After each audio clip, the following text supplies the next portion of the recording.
بسم الله الرحمن الرحيم، والصلاة والسلام على أشرف المرسلين سيدنا محمد النبي الأمي وعلى آله وأصحابه أجمعين. ازيكم يا حبايبي؟ عاملين ايه الجمال ده بقى اللي هنعمله النهاردة؟ ده هنعمل كفتة الفراخ.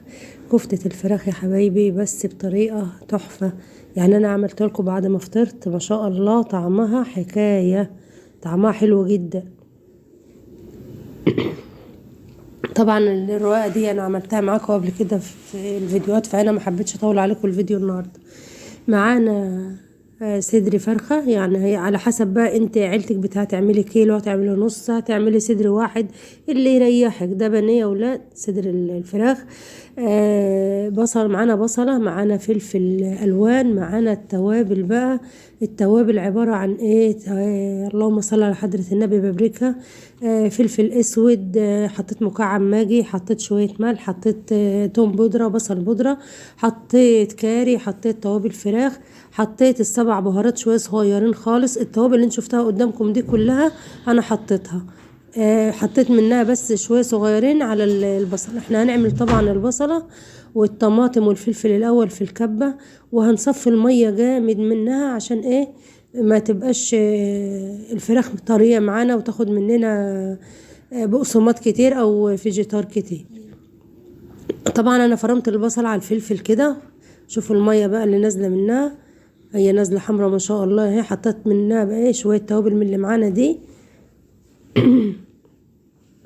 حطيت شوية توابل صغيرين خالص على البصلة دي.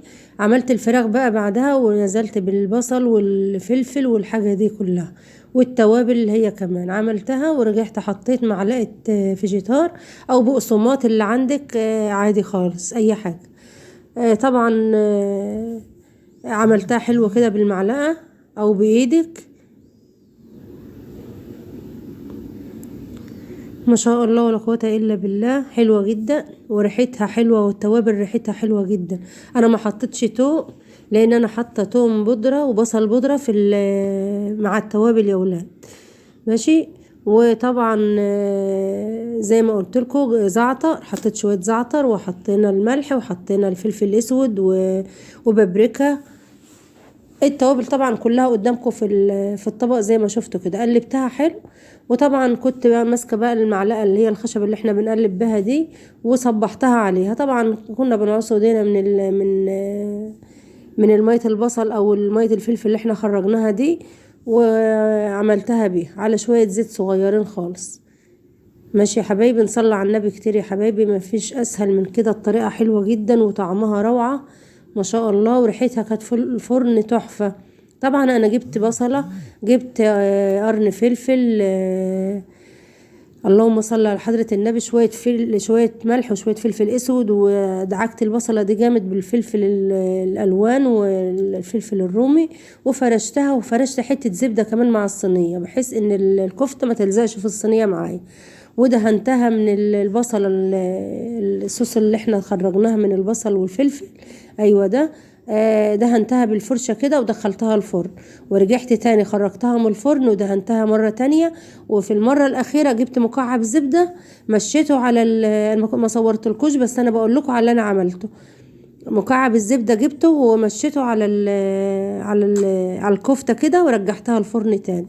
عايزة اقول لكم ريحتها وطعمها تحفة تحفة تحفة ما شاء الله ولا قوة الا بالله. وما اخدتش مني وقت طبعا. دخلتها الفرن وعملت الرقة اللي انا قلت لكم عليها دي، وحمرت بطاطس طبعا، وعملت السندوتشات اللي انتوا هتشوفوها معانا في اخر الفيديو. الطعم حكايه. ما ننساش اللايك والشير يا حبايب قلبي، ونصلي على الرسول كتير. وما ننساش دعوه حلوه لاحمد ابن ربنا يشفيه يا رب، ويشفي مرضانا ومرضى المسلمين، اللهم امين يا رب العالمين.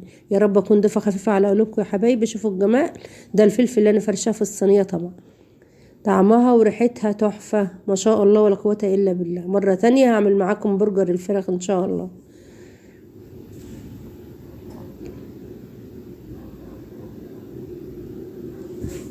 طبعا انا بعمل لكم الفيديو بعد ما فطرت. كل سنه وانتم طيبين يا حبايبي، في رعايه الله.